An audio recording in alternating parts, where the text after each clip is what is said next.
Mesdames et messieurs, bonjour et bienvenue à l'écoute de cette émission des 25 minutes de l'actualité. Je suis Frédéric Ferrozi au micro avec l'appui technique des Prémices Montbéret. Alors aujourd'hui notre sujet est celui-ci, zone humide sur la planète Terre. Qu'est-ce que c'est? Quelle importance? Nous en parlons en marge de la journée mondiale des zones humides. En effet, bien qu'elle couvre 6% de la surface terrestre, 40% de toutes les espèces végétales et animales vivent ou se reproduisent dans les zones humides, ce qui démontre l'importance de ces dernières qui sont pourtant actuellement menacées par l'activité humaine. La biodiversité des zones humides est importante pour notre santé, notre alimentation, le tourisme et l'emploi. Les zones humides sont vitales pour l'homme, pour les autres écosystèmes et pour notre climat car elles fournissent des services écosystémiques essentiels tels que la régulation de l'eau, notamment la lutte contre les inondations et la purification de l'eau.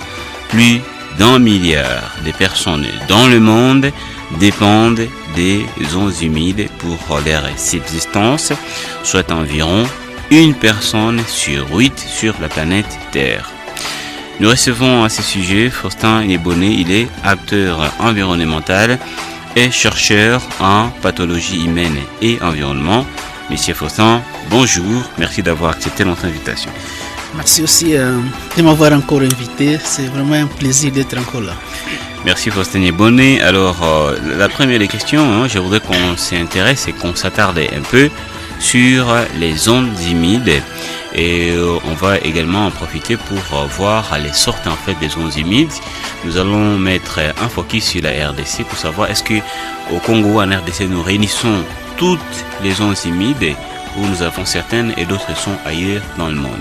Mais nous commençons par la première facette de la question, c'est une zone humide. C'est quoi en effet? Ok, merci beaucoup Monsieur Ferrozi. On va essayer d'échanger ensemble, c'est vraiment un échange. D'ailleurs, toi aussi, tu connais beaucoup. Merci. Oui, ça va. Je suis face à un expert. On vous écoute beaucoup plus. Merci. Donc, une zone humide, c'est un espace de transition entre les eaux et la terre ferme. Alors, cet intervalle de transition-là, c'est ce qu'on appelle une zone humide. Et souvent, cette zone humide est gorgée de beaucoup d'eau. Et on va y trouver beaucoup de plantes hydrophiles, c'est-à-dire qui poussent là où il y a les eaux. Et là où il y a les plantes, directement, on pense qu'il y aura aussi les animaux qui vont vivre là-bas, parfois aussi d'autres animaux aquatiques, tout. Ouais. Et en fait, ça, c'est de façon simple. Donc, cette transition entre les eaux et la terre ferme, cet intervalle-là, ça a une zone humide et gorgé de beaucoup d'eau, de boue, de végétation et et beaucoup d'animaux là qui vivent là en symbiose avec vraiment un écosystème là-bas. On se rend compte que il y a naturellement des menaces qui pèsent sur les zones humides et si réellement il y a des menaces et que ces menaces là c'est perpétué sur le long terme, est-ce que tout notre avenir est menacé? Nous les êtres humains, même les autres êtres vivants, si ces zones humides venaient à être détruites, je voudrais qu'à cette étape ici, vous puissiez nous parler en fait de ces menaces-là qui pèsent sur les zones humides et ce qui représente également ces menaces sur nous les humains et les autres êtres vivants. Ok, merci beaucoup. Par exemple, l'urbanisation. C'est vraiment une menace pour les zones humides. Où on cherche toujours des terres. Même dans l'eau. Oui. On cherche des terres. Par exemple, à Goma, il n'y a plus de transition que vous avez mentionné au début entre les lacs et la terre ferme. Oui, on construit on commence à déverser même des pierres dans les lacs pour chercher des parcelles. Oui. Et pourtant, quand on va en parler sur les dispositions, par exemple, la loi relative à l'eau pour la République démocratique du Congo, on dit, donc, on devrait laisser au moins presque 100 mètres de l'eau. On laisse presque 100 mètres pour commencer maintenant la construction. Là, c'était l'idée de protéger les zones humides. Dans l'opinion, on parle souvent de 10 mètres. Vous dites que c'est pas c'est pas 10 mètres. La loi, elle parle de 100 mètres. Ouais. Okay. En tout cas, c'est une centaine. C'est une centaine de mètres. C'est la loi relative. Actuellement, à Goma, les gens construisent les fondations de leurs maisons dans l'eau. Dans l'eau, oui. Avec beaucoup de conséquences. Comme on l'a dit, les zones humides aussi, parmi les avantages, ça diminue les érosions. Parce que vous imaginez, quand les vagues arrivent, avec une grande pression, quand ça arrive au niveau des zones humides, les zones humides là, ça ralentit, ça atténue les chocs des vagues, pour que quand ça va arriver au niveau de la terre ferme, le choc est déjà amorti, il y aura moins d'érosion. Mais lorsque cette terre-là de transition n'est plus là, ça augmente les érosions. Ouais. Donc l'impact sur les érosions deviendra grand lorsque on commence à construire à même les lacs. À même dans les lacs. Donc, vous voyez, l'urbanisation, c'est une menace aussi pour les zones humides. Parfois, les gens cherchent même des matériaux de construction au niveau des zones humides, peut-être des graviers, tout ça, en creusant là-bas, peut-être dans les endroits où on cherche des matières précieuses. Parfois, c'est au niveau des zones humides où on les cherche. Tout ça, c'est vraiment une menace pour les zones humides. Et on ne cessera pas de parler de la pollution plastique. C'est aussi une menace pour les zones humides. Vous voyez, par exemple, lorsqu'il y a les eaux de ruissellement qui entraînent tout ce qui est déchets, après la pluie, tout ce qui est matière plastique, ça les stocke toujours au niveau des zones humides. Et là, ces décomposants, ça va détruire tout ce qu'on a comme micro-organismes là-bas. Alors, ces plastiques-là aussi, ces décomposants, comme vous le savez, les additifs toxiques là, c'est-à-dire qui se trouvent dans les plastiques, les plantes vont maintenant s'imprégner de ces matières, de ces additifs toxiques, qui vont s'imprégner de ça. Donc, la plante a poussé, elle contient déjà les matières toxiques de plastique. Les poissons aussi à manger ces plantes-là et aussi seront intoxiqués, et l'homme à manger sera intoxiqué. Ça devient vraiment un cycle. Et même comme on a parlé des algues, les algues qui se retrouvent là-bas, bon, cette pollution-là va changer même les milieux écologiques de ces algues-là. Ces algues-là seront imprégnées de ces matières toxiques, et finalement, c'est cet écosystème-là qui sera perturbé. Et on dit souvent en écologie, mon frère, lorsqu'on enlève un élément dans l'écosystème, nous l'homme, nous les humains, nous allons en pâtir. Oui, donc si les algues là seront déjà détruites, finalement les algues là construisent la nourriture pour les poissons vont se faire rares, et nous humains, vous voyez comment on est déjà impactés. À cause de cette pollution là, les végétaux qui seront là ne vont bien plus pousser, les conditions écologiques seront perturbées, les plantes ne vont plus pousser, et finalement il n'y aura pas beaucoup de production d'oxygène. Production d'oxygène. Beaucoup de carbone ne seront pas retenus. Et peut-être, ouais, comme dans ces milieux-là marécageuses, là vous avez par exemple les poissons, vous avez peut-être les batraciens ou les amphibiens. Je donne seulement un exemple. C'est-à-dire,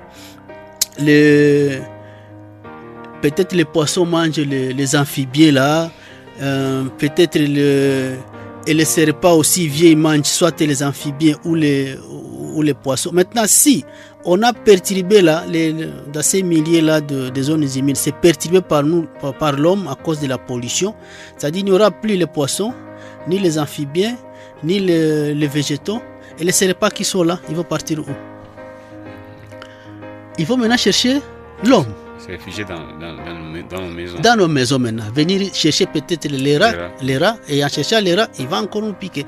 Donc vous voyez que c'est ça. Si on perturbe seulement l'écosystème, on enlève seulement un élément, ça perturbe l'écosystème, et nous, on va en pâtir. Donc vous voyez que la pollution plastique, c'est vraiment une menace pour les zones humides, parce que c'est là où les plastiques s'entassent. Même si vous partez au lac là, pour voir là où il y a les plastiques, c'est au niveau des rivages là où vous allez voir les plastiques.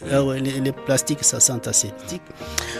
Jeter, ce n'est pas la solution. En jetant, on s'en débarrasse, mais finalement, ça va créer des conséquences. Tous ceux qui voyagent à bord de bateaux, tout ça, on prend, on jette. Oui.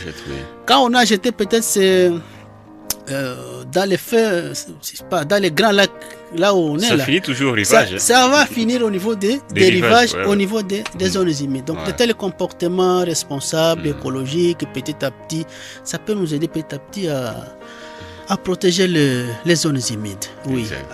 Et peut-être lorsqu'il y a un projet d'exploitation d'énergie fossile dans une zone humide, on doit toujours chercher à faire une étude d'impact environnemental, oui, au préalable, l'enquête publique, pour savoir si on faisait ça, quelles seraient les conséquences, les retombées. Donc tous ces éléments réunis là, ça peut aider à prendre une bonne décision lorsqu'on veut penser à l'exploitation d'énergie fossile dans les zones humides, mais l'expérience a prouvé que toujours les conséquences à long terme irréversibles et dont l'homme, conscient ou non, a subi les conséquences, sont toujours là. Ils sont immenses. Ouais. Alors, Monsieur Faustin, nous vous disons également merci pour vos interventions. Vous êtes acteur environnemental et chercheur en pathologie humaine et environnement. Nous avons parlé avec vous aujourd'hui des zones humides sur la planète Terre et ce qui représente en fait leur importance. Merci beaucoup. Merci beaucoup. D'accord. Merci. Merci à Prémus Mumbere pour la réalisation technique. Je suis Frédéric Ferrouzi au micro. Et je vous invite à continuer d'écouter Bora FM sur la 103.5 MHz. Écoutez-nous également partout dans le monde via notre site internet www.borafm.net. À la prochaine.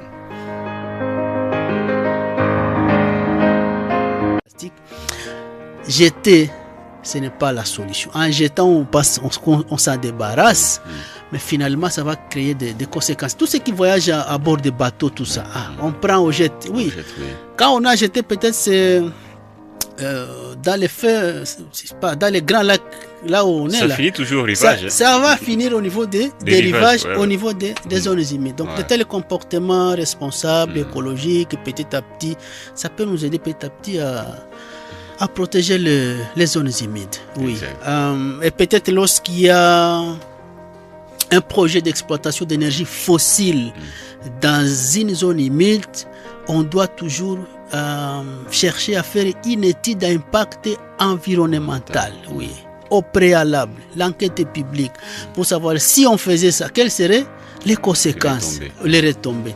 Donc tous ces éléments réunis là, ça peut aider à prendre une bonne décision lorsqu'on veut penser à l'exploitation d'énergie fossile dans les zones humides, mais l'expérience a prouvé que toujours les conséquences à long terme irréversibles et dont l'homme, conscient ou non, a subi les conséquences, sont toujours là. Ils sont immenses. Ouais. Alors, Monsieur Faustin, nous vous disons également merci pour vos interventions. Vous êtes acteur environnemental et chercheur en pathologie humaine et environnement. Nous avons parlé avec vous aujourd'hui des zones humides sur la planète Terre et ce qui représente en fait leur importance. Merci beaucoup. Merci beaucoup. D'accord. Merci. Merci à Prémus Mumbere pour la réalisation technique. Je suis Frédéric Ferrouzi au micro. Et je vous invite à continuer d'écouter Bora FM sur la 103.5 MHz. Écoutez-nous également partout dans le monde via notre site internet www.borafm.net. À la prochaine.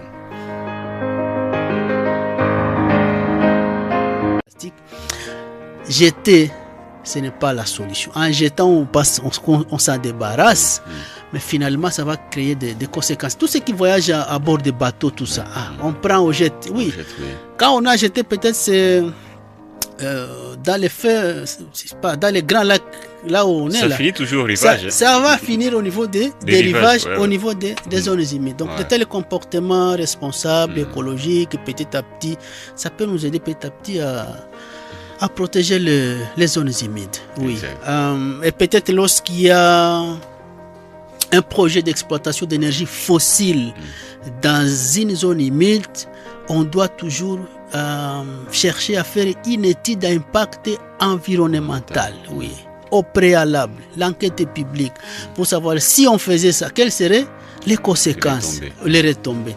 Donc tous ces éléments réunis là, ça peut aider à prendre une bonne décision lorsqu'on veut penser à l'exploitation d'énergie fossile dans les zones humides, mais l'expérience a prouvé que toujours les conséquences à long terme irréversibles et dont l'homme, conscient ou non, a subi les conséquences, sont toujours là. Ils sont immenses. Ouais. Alors, Monsieur Faustin, nous vous disons également merci pour vos interventions. Vous êtes acteur environnemental et chercheur en pathologie humaine et environnement. Nous avons parlé avec vous aujourd'hui des zones humides sur la planète Terre et ce qui représente en fait leur importance. Merci beaucoup. Merci beaucoup. D'accord. Merci. Merci à Prémus Mumbere pour la réalisation technique. Je suis Frédéric Ferrouzi au micro. Et je vous invite à continuer d'écouter Bora FM sur la 103.5 MHz. Écoutez-nous également partout dans le monde via notre site internet www.borafm.net. À la prochaine.